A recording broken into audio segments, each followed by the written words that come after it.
30 mwezi wa 4 2026. Majina ni kama jinsi yanavyoonekana. Ratiba ya usaili wa mchujo itaanza tarehe 22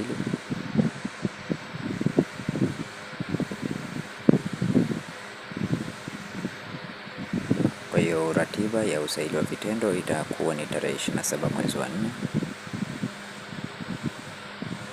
Ratiba ya usaili wa mahojiano ni tarehe 13 mwezi wa 4, tarehe 13 mwezi wa 4.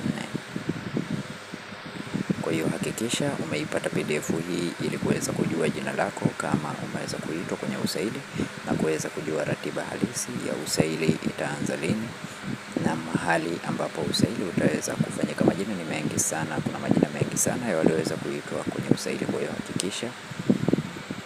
hakikisha umepata PDF hii. PDF hii utaipata katika group letu la WhatsApp, link nimekuwekea katika description ya video hii. Kwa hiyo ambaye ni mara yako ya kwanza, bonyeza neno subscribe, like video hii na share video hii kwa wengine wengi zaidi. Asante na